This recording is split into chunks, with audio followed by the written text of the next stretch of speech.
Welcome to the first session of today. My name's Ros Roughton. I'm one of the non-executive directors at the TSA, and I am absolutely thrilled to be chairing this session today, which I guarantee every single one of you will leave here thinking, knowing, or feeling something different, which I hope you'll be able to take back to your work and to your life. We've got three great speakers, so we're starting with Robert from PA Consulting, who's going to give us the latest insights about the state of the sector and adult social care leaders.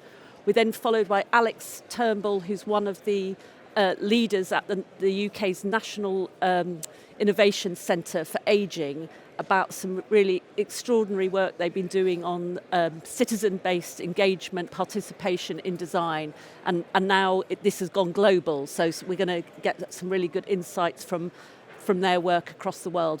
And then finally, really delighted that Dr. Lynn Douglas is joining us, also fellow non-exec director at the TSA. Lynn has been a Churchill Fellow and has been touring the world, and is going to share us some of her insights from places like Japan and the way in which different countries tackle some of the issues that we all share. So I think this promises to be a really, really interesting morning, and there'll be plenty of time for questions at the end. So I think you can, on your app, you can start putting some questions in now as you think of them. So without further ado, I will hand over to Robert to start.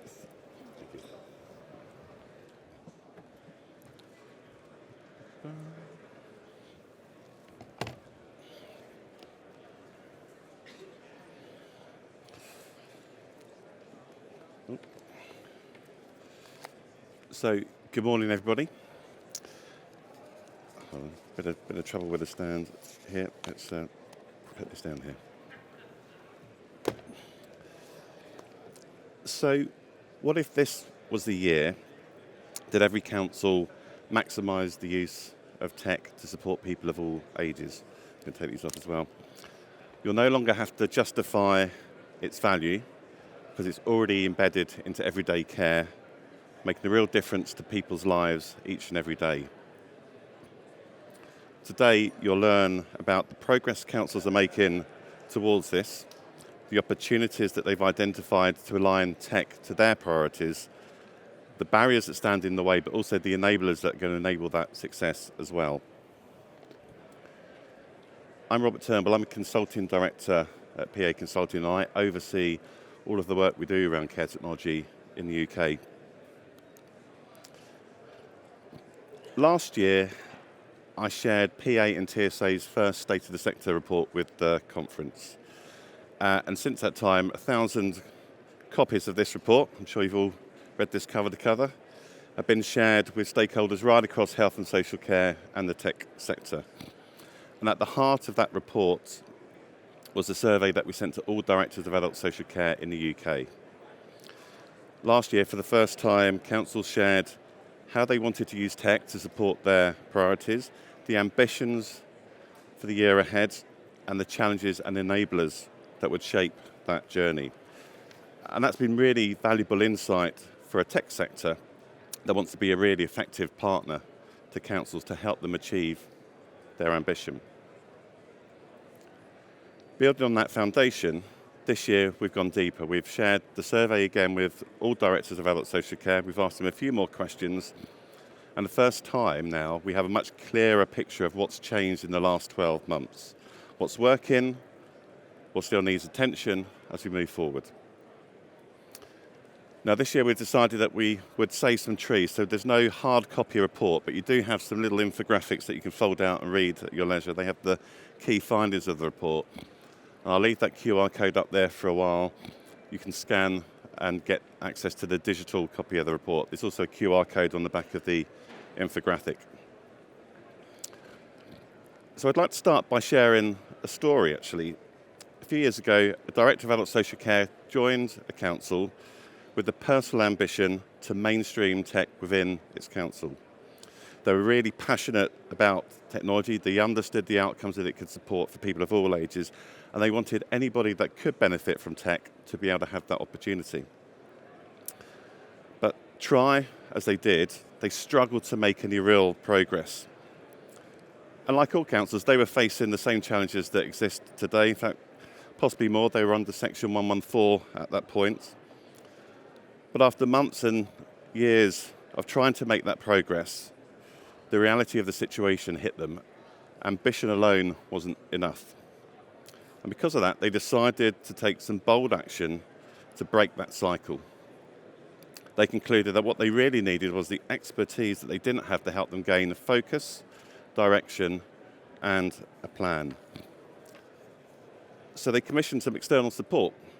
And through that work, they had the opportunity then to engage the entire organisation, gathering their views about what needed to change and also how to go about changing it.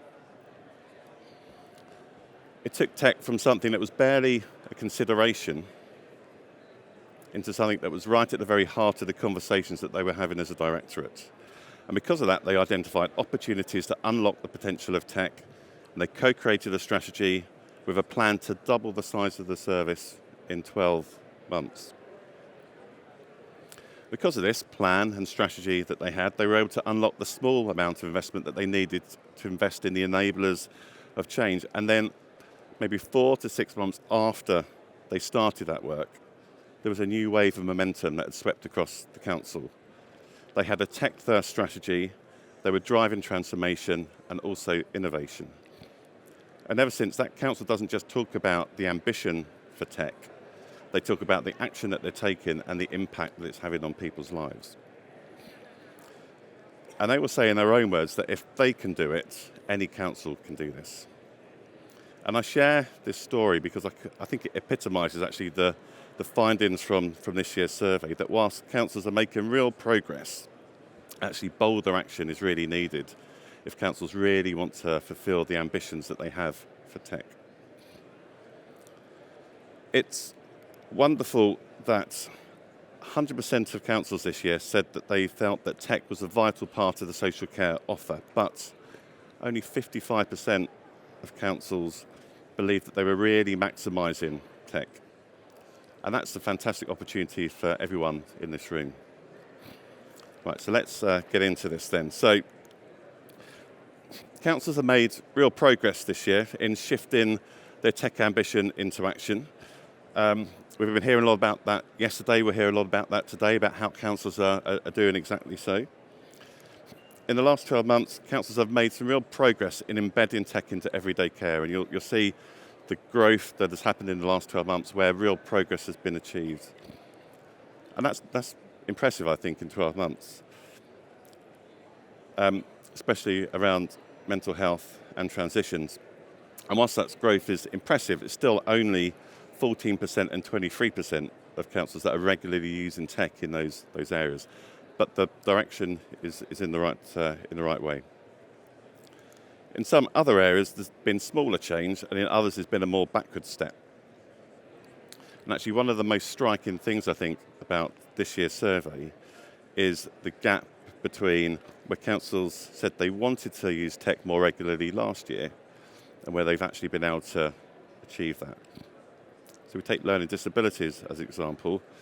Last year, almost 2/3 of councils said this was something that they wanted to do more of in the next 12 months. And you'll see that actually there's been a slight backward step. Now only 1/3 of councils are using tech regularly in this area. And there are other areas highlighted in the report, which I don't have time to go through today. And I think we've kind of heard, again, yesterday, and I'm sure we'll hear today, that those councils that really have succeeded have embraced a shift in their approach to turn their tech ambition into impactful action that then aligns fully with their priorities. And they've achieved that in 3 ways. First, they've adopted bold new approaches to break through those long-standing barriers to embed tech into everyday practice. So what's stopping councils from delivering that transformation? Well, the survey kind of points to some potential reasons.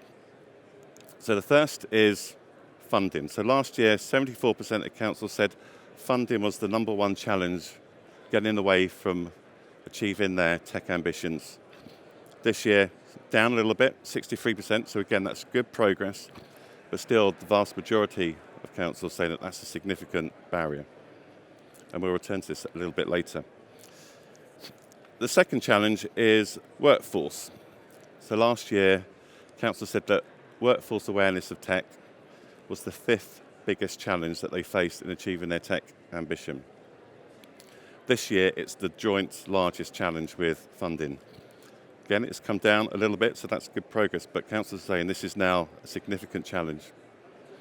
And if we dive deeper into what councils have said about workforce awareness, and this is in the report, fewer than 2 in 10 councils believe their workforce have a strong understanding of the outcomes that tech can support. And actually fewer say their workforce can speak confidently about tech. And of course, if people don't get it, then they're not going to use it. And as one councillor in the survey said quite nicely, we can't embed tech if staff don't believe in it. The third largest challenge is councils having access to the capability and capacity they believe they need to deliver that change. Scaling tech isn't just about funding and awareness, it's about having access to the right people with the right skills to drive that change. And now councils are saying that that's a gap. Fewer than 1 in 10 councils actually believe they've got the right levels of capability and capacity to deliver that change. And actually 80% of councils say they don't have the access to the capability and capacity that they would like to have to be able to deliver through the change and deliver through the ambition that they've outlined. So, councils need to try and find a way to draw in those skills and experience, create that headspace to really kind of drive forwards with their tech ambition so they can move forwards. The second area is councils are targeting tech where it aligns with their priorities. I'd like to draw out 2 specific examples here. The first is learning disabilities. So 66% of adult social care budgets go on working age adults with lifelong disabilities, a cost that's set to rise by 50% in the next 5 years. Today, though, only a third of councils are regularly using tech to support people with learning disabilities, and just 14% are using tech to support people with autism. But there's some good news, because over the next 12 months, this is a real focus area for councils. 2/3 are saying that they plan to regularly use more tech with these groups. And the opportunity here is huge. Get it right, and you can have a lifelong impact on the outcomes of younger adults, and in doing so, for councils, save rather than avoid money. And for councils that are particularly keen to make progress in this area, I've got some good news for you. I'd like to kind of point you towards 2 sessions that are being run later today that I believe you can't miss. The first is at 11, so not long after this session, with Charlotte Downing in Zone 1 for her session titled Greater Independence and Choice with Learning Disabilities and Autism Support. And if you're interested in going deeper, PA is running a fringe event with DfE later today around 12:45 titled Unlocking Futures, Bold Action to Revolutionise Tech for Younger Adults with SEND and Learning Disabilities. If you're interested in that session, come and grab me afterwards. I'll be happy to share some details with you. The second area of opportunity then is using data from digital solutions to support smarter, faster decision making. 73% of councils have said this is a priority area for them in the next 12 months. It's actually the area that councils identified most of all as being their priority area. However, despite these digital solutions being around now for about 7 or 8 years, it's only about 8,000 of the 2 million people that have tech solutions that are being supported in this way. So we ask councils, what's holding you back? And the issue isn't technology, it's people. Councils identified workforce capability and cultural change as the biggest barriers. I'm sure this isn't news to you all.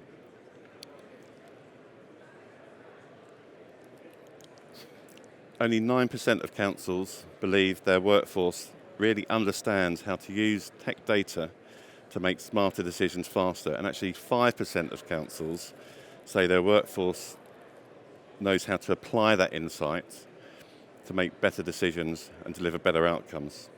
So there's a huge opportunity to do a lot more with the workforce to really support this. And that makes sense, doesn't it? Because I think if you're just asking people to think more about using tech, you're just trying to raise their levels of awareness. But actually, if you're trying to ask people to use data and insight to make decisions and do their jobs differently, that's a much bigger challenge.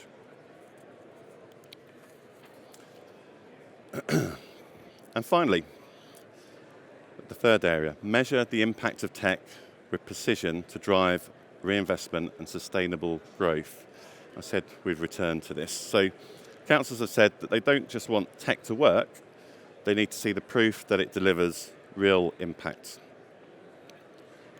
87% of councils identify building an investment case as the largest enabler to achieving their tech ambition, and now that is up from 79% last year. And with budgets tighter than ever, proving tech's value is essential to secure funding and confidence and support. However, 69% of councils still struggle with measuring the impact of the work they're doing with tech effectively. And that's because I think too often the value of tech is based on anecdotes rather than hard data. And what councils are saying is they need clear, credible evidence that's honest about what is a saving and what is an avoidance to really secure that sustainable funding. And while many councils have ambitious plans, only 30% of them expect to see their funding increase over the next 12 months.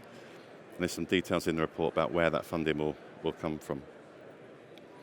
And with limited resources, again, delivering that change, that ambition, is going to be a challenge. So, to conclude then, I'm really optimistic actually about the opportunity that lays ahead of us. Yet all of the councils surveyed said they see tech as a vital part of their social care offer. And whilst only 50% are maximising the use of tech today, they have the ambition and the good intention to do much more of that over the next 12 months. So to move from ambition, though, to impact, councils need to think about the bold action that they can take to really kind of break those long-standing barriers. And for a tech sector, I think it's now clearer than ever where we can step up and be an effective partner to councils to help them to achieve that. Thank you. Thank you very much, Robert. I think it was great seeing some of the trends going in the right direction last. So now delighted to welcome Alex Mitchell to join us for the next one. Thank you. Good morning, everyone. This is so bizarre. I've never given a talk with headphones on before. This is so strange.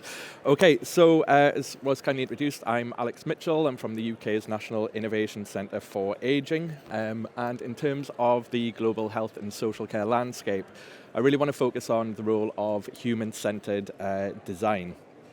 And how we at the National Innovation Centre for Ageing are generating this international discussion with end users, with communities about, yes, what are their unmet needs, but also what are their wants, what are their aspirations, to help innovators in the technology-enabled care space to truly understand the end users, so to truly understand those who will benefit from the solutions that they're developing.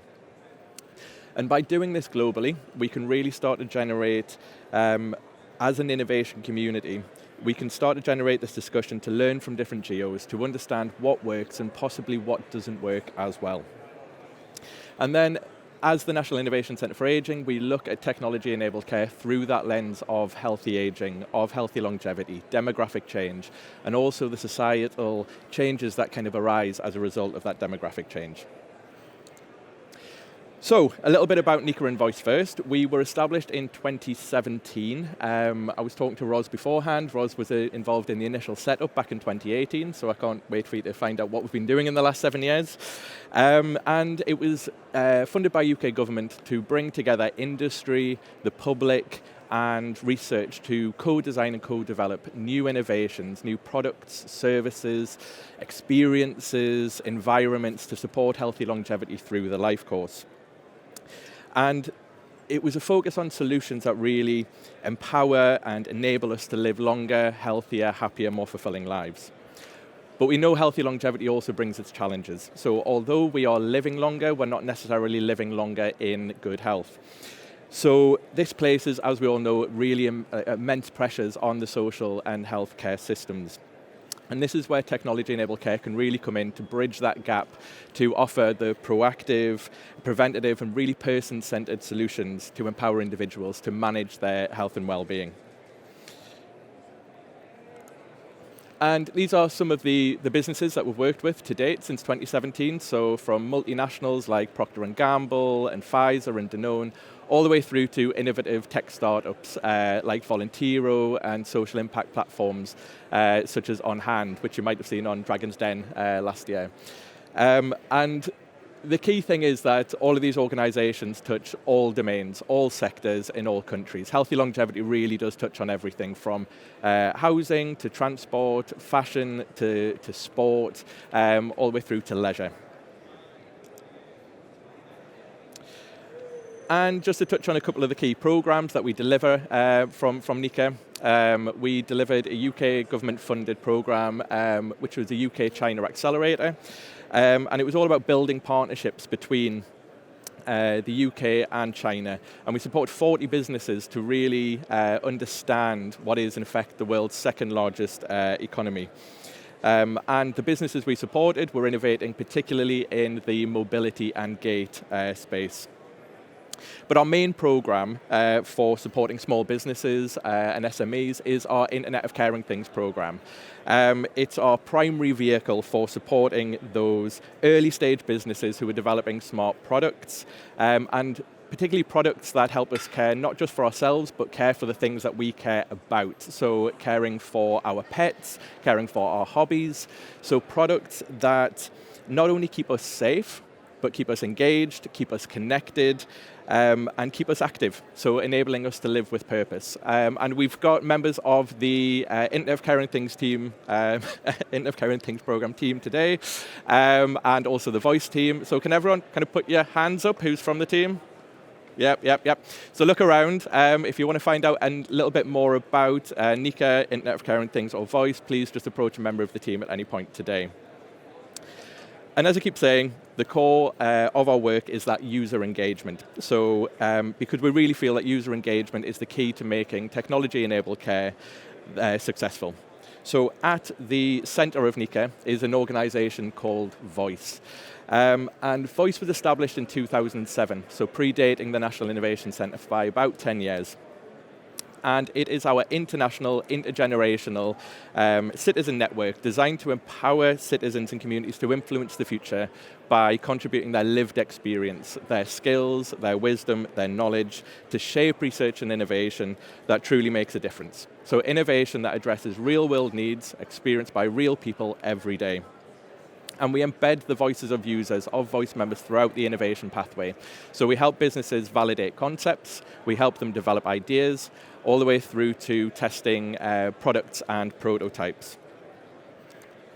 And we've got a quote here from one of our Voice members and I just think this quote really kind of summarizes what Voice is about. So Clement says that he has an intimacy with his own condition. He wanted to get across to researchers and innovators that perhaps the best person to help is someone like him who is an expert by experience. So our Voice members are built to challenge designers and businesses and engineers and technologists to be better, to ensure that they're really not losing focus of the real world problems. And finally, you can see here how the two organizations work together. One can't really exist without the other. So we've got NICA, which represents the intelligence of the engineers, the entrepreneurs, the scientists, but that is fueled by the lived experience of real people. And that, as I say, that just means that we can ensure that positive, scalable impact at solving real-world challenges. And we call this approach aging intelligence. So adding intelligence to healthy aging and longevity. And of course, healthy aging and longevity is a global agenda, and therefore it needs a global approach. So we always had this vision to establish international chapters and communities of Voice. So we've been operating successfully in the UK since 2007, but now we have Voice Canada, Voice Australia, Voice Italia, and Voice Taiwan, and we're establishing in Singapore as well. So I'm going to be touching on a couple of those geos in a moment. But the whole point is to link these communities together to facilitate an international dialogue on needs-led innovation. And also to support businesses. So we can support UK businesses to access these other markets by further developing their innovations with end users on the ground to respond to those kind of cultural nuances and needs. Because if you've got a fantastic innovation in Taiwan, it might be really serving the user population it was designed to serve in Taiwan. But if you pick that innovation up and you drop it in the UK, in Italy, in Canada, what's the chance it's going to have the same adoption rate? What's the chance it's going to have the same success? So what we can do is support those businesses to, again, tailor those products to suit the end users within different geos.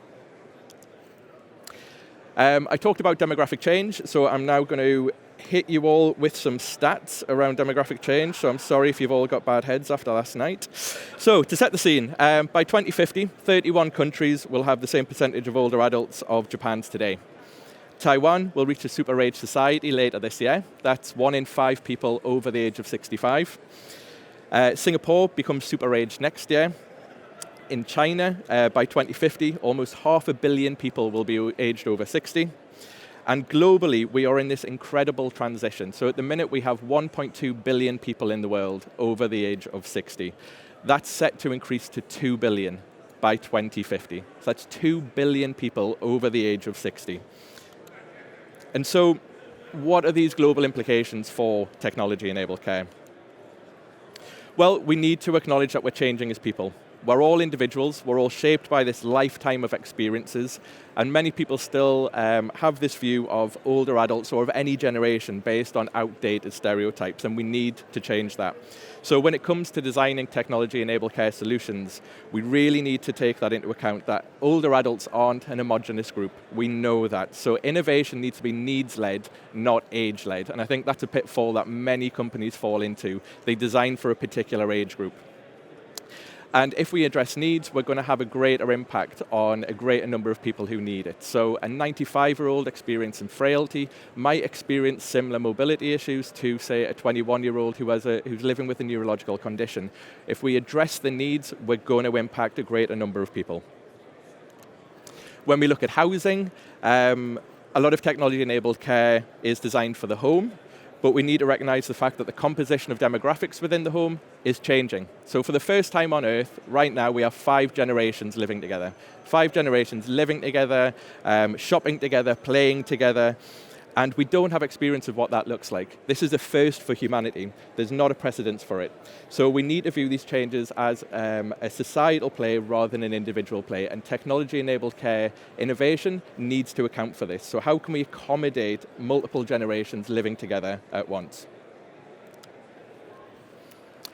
And now I just want to touch on a couple of the activities and a couple of the insights that we've got from working in some of the new geos that we have established our community in. So firstly, Singapore. Singapore is really embracing technology-enabled care to address the challenges of an aging population and also chronic disease management. And they're particularly looking at the use of wearables and fitness trackers. So their health promotion board is investing in a program with one of our partners, Connected Life, which is a health and well-being behavior change platform who've connected up with Google. They are running a program to empower 6,000 Singaporean citizens to kind of take control of their health through the fitness trackers by providing real-time health monitoring and lifestyle coaching to enhance early intervention, but also reduce the long-term burden on healthcare services. So this program started in November. As I say, 6,000 people initially, but they're looking to roll this out and make fitness trackers and wearables a lot more accessible to citizens within Singapore. I also wanted to talk about a workshop, which you can see on the right there, where myself and a colleague ran this workshop with retirement housing providers in Singapore 3 weeks ago. And I ran a roundtable discussion on the role of technology within retirement housing. And it was really interesting that exactly the same themes kept coming up as I've heard over the last 2 days. So the importance of interoperability. So different technologies working seamlessly together to truly kind of create this personalized care experience. Avoid over-engineering solutions that add cost and complexity. We know that makes those solutions a lot less accessible and attractive. So how do we stop the over-engineering and just throwing in a load of functions for the sake of it? And finally, creating operational efficiencies through the use of robotics and AI, but without losing that human connection. So how can you reduce staffing costs by bringing in, as I say, assistive care robots, but without reducing the social interaction that residents have with humans? So it's a really exciting space to watch, and we're really kind of thrilled to be contributing to the journey. Taiwan, very quickly, just want to touch on the significance of the demographic change. As you can see there, super age society today, but by 2070, if trends are to continue, 46% of the population will be over the age of 65. That is insane. That is really dramatic. So we need to be part of this conversation now. So to compare, the UK is not going to be a super age society until nearly 2050. So we are so far behind the demographic trends that Taiwan's seeing now. So we need to be part of the conversation to see how are the governments dealing with this? How is industry responding to the challenges? How are communities responding to the challenges? Finally, we're all about community engagement, and this is just an example of how we've taken one of our methods, one of our approaches, and replicated it in another country. So the Internet of Caring Things team have set up the Being Well place in Newcastle's Granger Market, 185-year-old historic indoor market, and they've set up a place where basically members of the public can access health and well-being resources, but they can test and explore new innovations and technologies. So it's meeting people where they're at. So creating this space for conversations, for dialogue, and really democratizing innovation. So it's giving people a voice in technology and making them aware that they have a voice and a say in the technologies that they will ultimately benefit from. And then on the right there is our Voice Italia team, who replicated this in the Wagner market in Milan. And again, great success. Meet people where they are, reduce the barriers to involvement. And finally, because I can't talk a lot, I think I'm nearly at time, which is a first. So key takeaways for technology-enabled care. Our experiences of having these discussions in our new chapter countries, we genuinely do have more shared experiences and challenges than differences. So an informal caregiver of someone with dementia in Taiwan, in the US, in Canada will experience very similar challenges to a caregiver in the UK. How we address those challenges might differ slightly because of cultural differences, but really the challenges and experiences are very similar. Personalization is non-negotiable, choice is crucial. We're all individuals, we're all human. There's no one-size-fits-all solution. So this is where the interoperability of different solutions seamlessly working together is really key, so you can build a solution that works for you as an individual. Innovating for now versus innovating for the future. So this is a really key one. Yes, we need to support people now. People are experiencing challenges now, but how can we get ahead of the curve and innovate for the next 30, 40, 50 years? Well, that only happens when we have this intergenerational conversation. So what do people want? What do younger people want now? How do they foresee their later years? Collaboration is key. One organization, one government, one community group cannot solve this alone. We need to work together. We need to share best practice. And finally, if we're looking at the future trends, human-centered design needs to be that future trend of technology-enabled care. Thank you. Thank you very much, Alex. It's fantastic to see how far this has come on from the last 10 years. It's like, it's amazing. So, and I particularly like your point about being needs-based, not age-based. As someone heading towards 60, it's very daunting when people, the younger generation think you're old, and I don't feel old. But that's fine to be old as well. I don't want to stigmatise that. So we'll now hand over to Lynn Douglas. Oh, I'll just pick this up.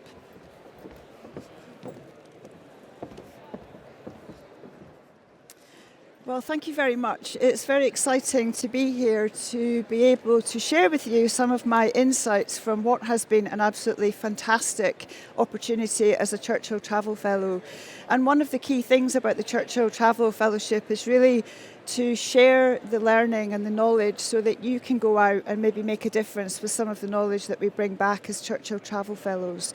So I got back from travelling from the last 7 weeks last Sunday. I'm only just arrived in the time zone after an 8-hour time difference from my last location. And I really wanted to share with you some of the things that I have experienced and I have seen in my global challenge of going around the world to look at the following question. So which age-friendly environments are promoting well-being in the elderly? And that was my question that got me my Churchill Travel Fellowship. And over the past 7 weeks, I have been in New Zealand, Australia, Japan, and Hong Kong. And I've been exploring at a policy level, what are these countries doing, some of which have got a super aging society, as we've heard from Alex.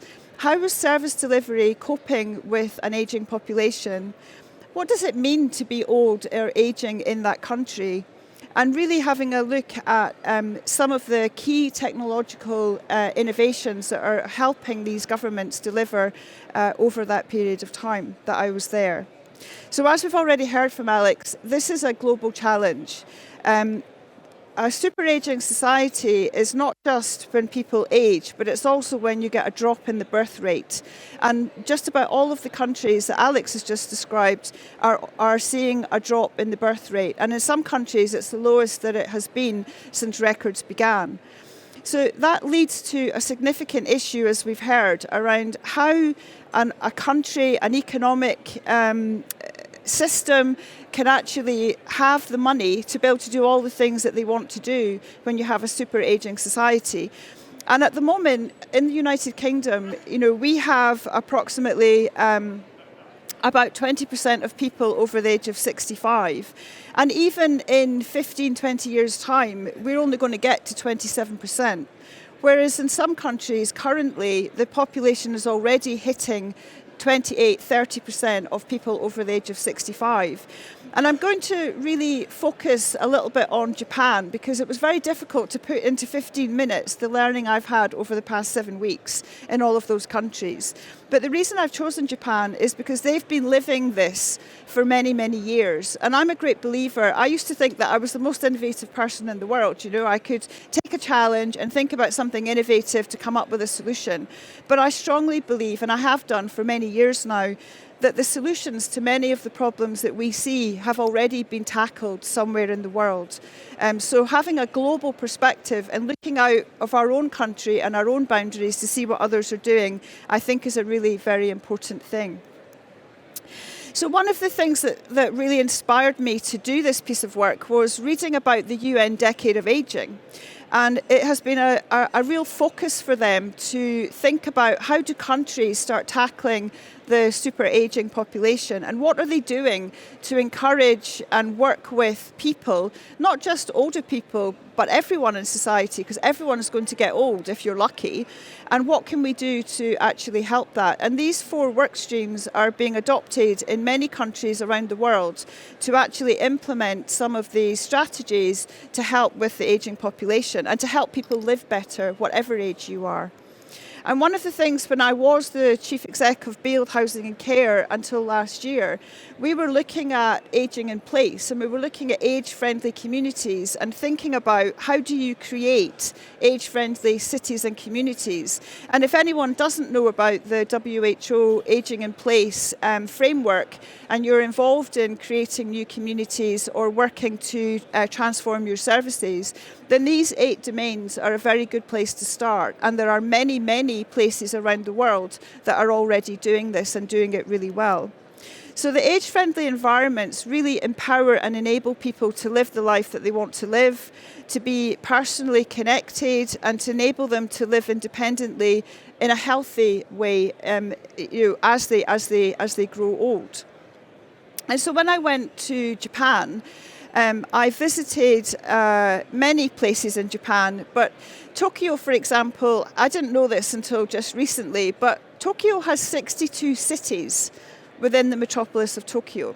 There are 38 million people who live in Tokyo in its entirety, and some of those prefectures, so there's national government, then the equivalent of our local government is a prefecture, and then they have municipalities which are much smaller. They're generally about the size of the population that would cover a large high school in our country. And some of those prefectures already have populations where 56% of the population is over the age of 65. And in Japan, they have been working with a super-aging society now for quite a long time and engaging in some strategies to help them enable people to live well and for the older people to live independently for as long as possible. So I went to a prefecture within Tokyo. I went to visit this wonderful department, which basically is a research faculty as part of the University of Tokyo. And actually, one of the things that they've been doing is implementing and helping their prefectures shift the emphasis from probably what we have now, which is a very risk-orientated approach to frailty, where we see ourselves as the provider of community services and the population are the recipients. Because of the data that Japan have and the longevity that they have experienced over the past decade, they could see this coming. And they know their population in a much greater way than we know our population here in the United Kingdom. And they shifted the paradigm in 2019. And they started to shift the way in which the policy directives actually were going to impact on their local population in terms of how services would be delivered and what people would be doing at a municipality level. So at that local community level, they started to encourage and provide resources so the government becomes a supporter and the community and the people become the managers of their lives. And it is really quite phenomenal what they've done. So forgive my pronunciation because I'm sure I got it wrong every single time. But Kaya Noba is the philosophy that they are using in their communities, and it really describes, and the only translation in English is a place to go. So it's for the community and it is to help people engage within their community to enable them to find the resources from whichever means. They don't have many NGOs in Japan, but they do have a lot of community-driven services that are funded by the municipalities. So this is just an example of how they see this new framework and this new model of care, where they have a very integrated care system, and they're working to WHO principles on that. So they're very much involved in being able to assist the community when they require it, but they are empowering and enabling the community to be the captains of their own destiny. They're actually working very hard with their population and have been now for about 7 years to give them the tools to keep themselves healthy and to really be part of their local community and their society. And they haven't over-medicalised ageing, which is something that I think we should reflect on in our country in terms of how they are supporting people with long-term conditions and prevention in the long term.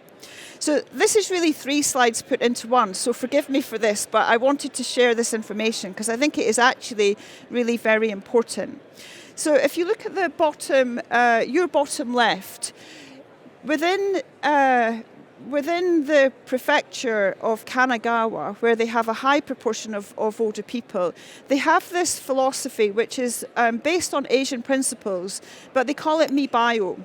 And they believe that there is a transition that happens to everyone from wellness to illness, and then there's this little bit in the middle where they believe it's like a pendulum. You can go from being ill to come back into this space to get back to well-being, or you hover in the middle somewhere where you have to work quite hard to keep yourself well. And this Mibayo philosophy is something that started in Kanagawa because they have a really high proportion of people over the age of 65 and also over the age of 80. And they started to do this with their population. And the government, the prefecture, which is the local government, are actively funding initiatives where they encourage all people in Japan are encouraged to really think about their diet and nutrition, their physical activity and their social connectivity within their own community, because they recognise the disease burden of obesity, the disease burden of low physical activity, and also what happens when you become lonely. And actually within Japan, they actually have a fear of a lonely death. And that is something that's very prevalent. When you talk to older people, they really don't want to be lonely. And I think when I reflect on this, I don't know anyone, and I'm sure nobody in this room would say, when I'm old, I want to be in hospital and not be able to get out of hospital. I don't want to be able to walk my dog or live my life that I can walk 800 metres to the shop and back, and I want to be by myself. I don't know anyone who would choose that for their older age. So some of the philosophies that they're trying to adopt within Japan, and doing it quite successfully, is helping them tackle the problem that they have with the disparity between their older age population and the workforce that they have. So for example, in Tokyo, there is a shortfall of about 250,000 people in terms of workforce to provide care for the people that they currently have over the age of 75. And so this philosophy that they've been using, where they bring together MiBio within locality, within community, and they enable their older population to really take charge of their own health and their own well-being, they actually have been able to combine it in a way that was really quite remarkable. So the slide on your right is the melding of managing MiBio using these 3 principles of diet, exercise, and connectivity. And what they've done is they've integrated technology into those solutions, firstly by creating an app. They've got a MiBio app, so anyone in their society can actually do an assessment of their own status in that flux from wellness to illness, and they get personalised advice on how they can maybe improve things if they find that they are an area where they're actually dipping. And some of the technology, for example, the MiBio app, can actually detect if an older person is depressed because of the voice analytics that they've built into this app. And if someone is found to be depressed as a result of doing a self-assessment, they can be channeled into services, and they can be given support and help from healthcare professionals and from within their community to actually help them resolve whatever their issue is, or to seek professional help. But one of the things that I was most impressed with in Kanagawa was this, a bit like Alex was describing around that technology hub. They've pulled together in a hub over 120 different organisations, some of whom are technology providers, some of whom are service providers, and they are working collaboratively with the Kanagawa Prefecture with the local population to come up with solutions for the issues that their population are having. And some of that is really very, out there in terms of science, looking at genomics, looking at all sorts of high-tech science, biomedical science, but some of it is very practical. And the MiBio app came from such a collaboration. They also have a robot that's come out of this technology hub where it's now been exported and it has been used in Europe, I believe, but it came from the technology hub that they had working in Kanagawa to try and address some of the issues that they had. So in Japan, healthy life years, people, they know their population, round about the age of 75, people begin to need intervention from Strategy Services. That's the kind of age band that they're looking at. And Japan, because they have a mandatory population health screening every 3 years, where the population are encouraged to do surveys, that they can actually narrow that down and analyse individual municipalities to see what the biggest problems are in these areas. They were actually able to preempt that their population, the baby boomers, are hitting 75 in 2025.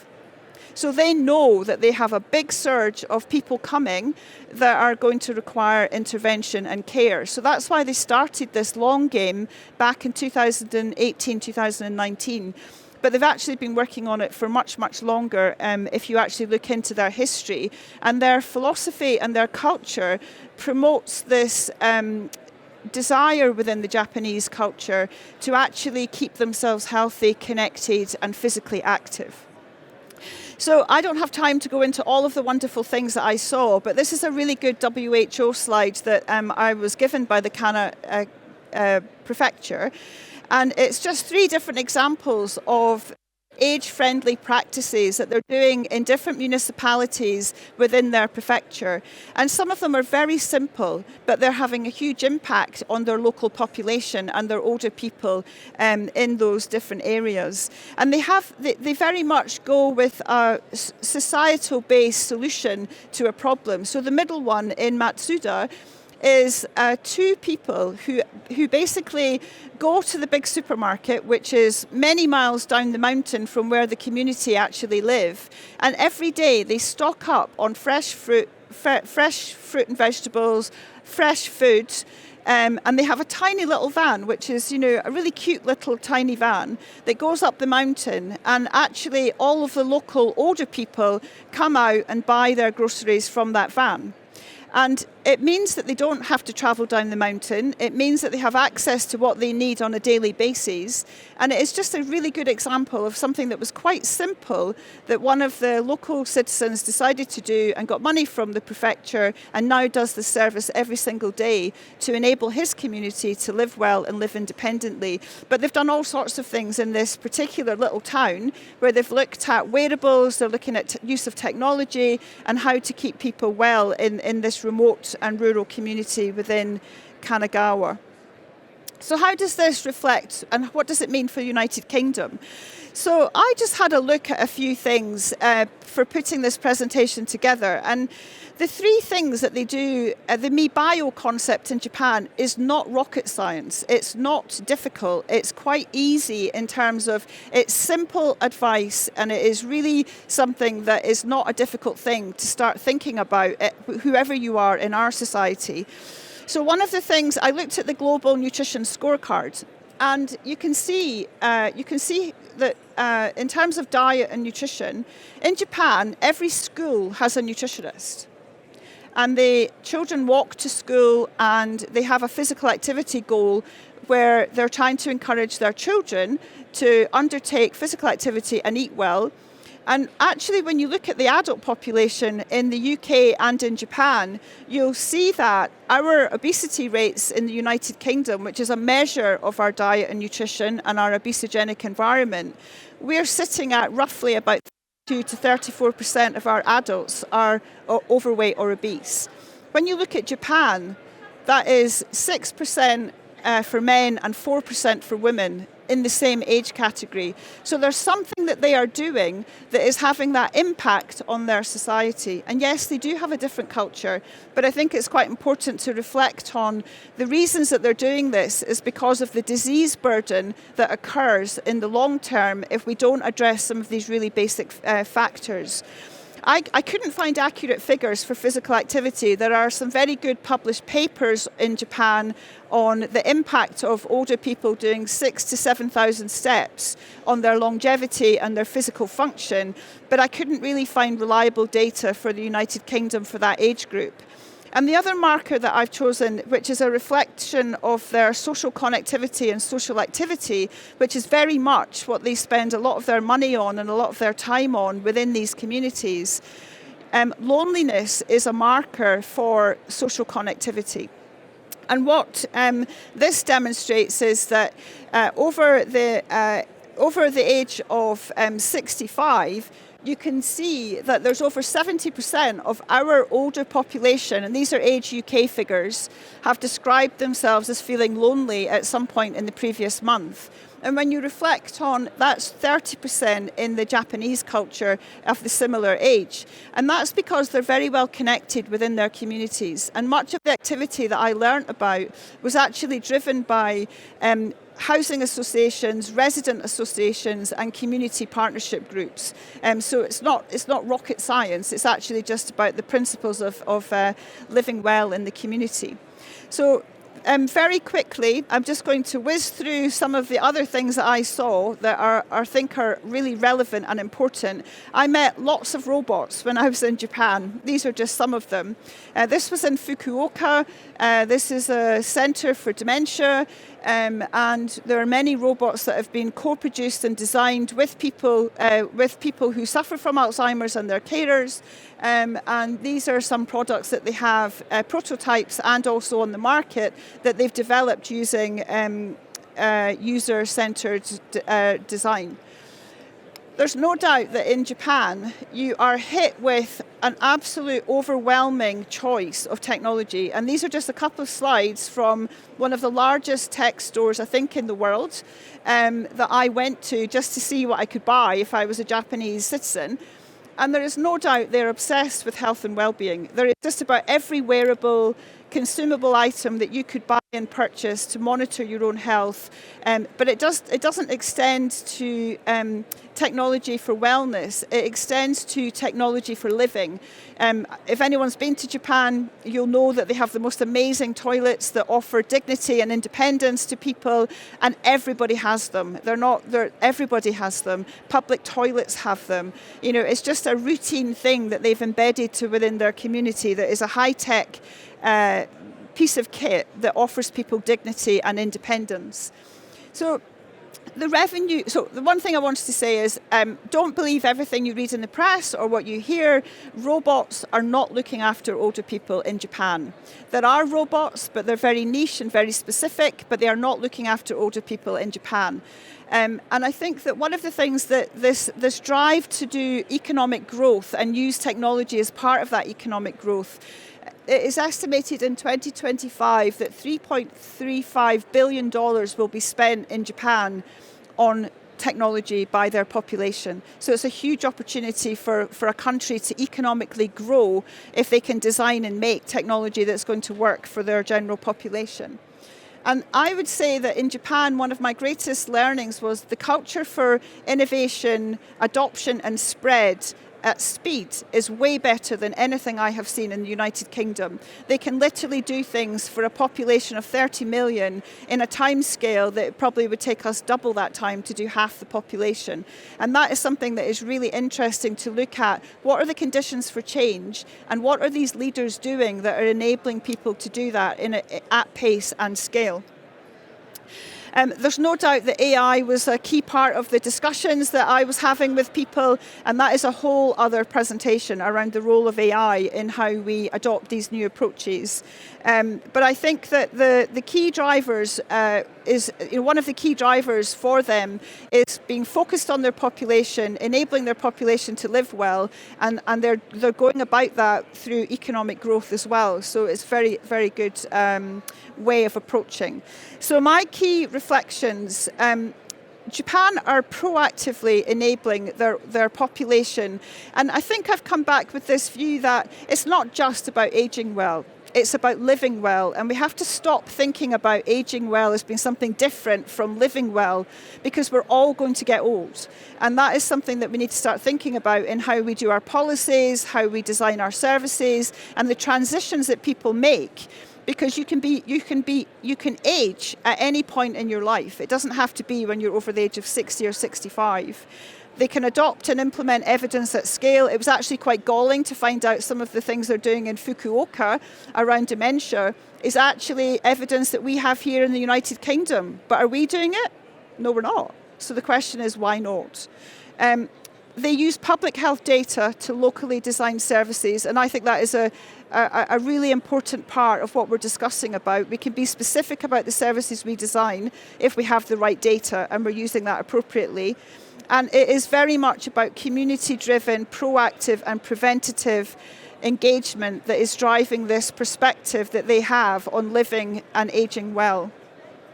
And technology and AI is integral to all of this. And as technology, I'm sure there are several technology providers in the room.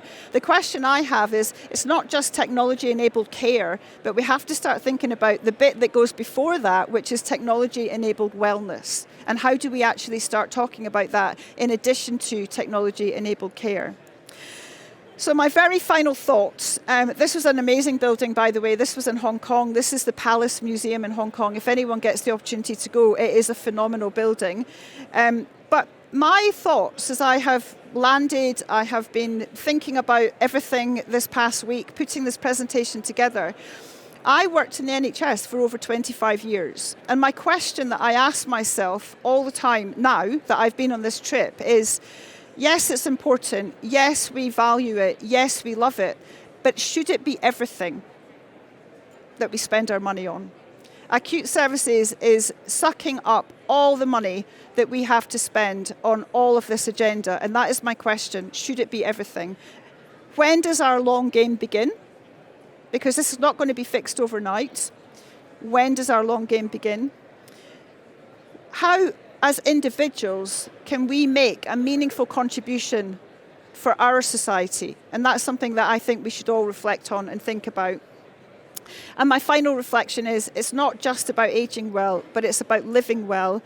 And I think that is fundamental to the approach that I saw in Japan. So I have a few questions for you. We're not going to do them now, because we don't have time.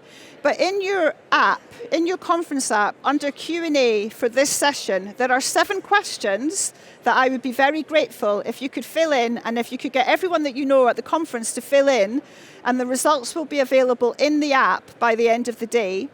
So you'll be able to see some baseline things that actually I would like to know what you are thinking about in relation to this presentation, and what your personal experience is around aging well and some of these components that I've talked about today. So thank you very much for listening to my presentation.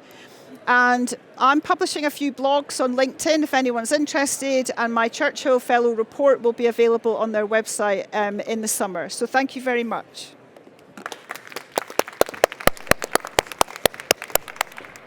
That was fantastic, Lynn, and I think a taster, because you went to several other countries as well, didn't you? So I think definitely do watch out for Lynn's blogs and for when the report comes out.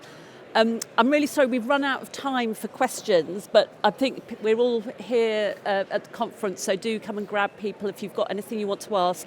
And I do urge you to fill in if you get time during the day, to have a go at these polls, because I think, if anything, just looking at the questions, it will prompt some thoughts in you about how you live your own life, let alone what you want to do in terms of your work life.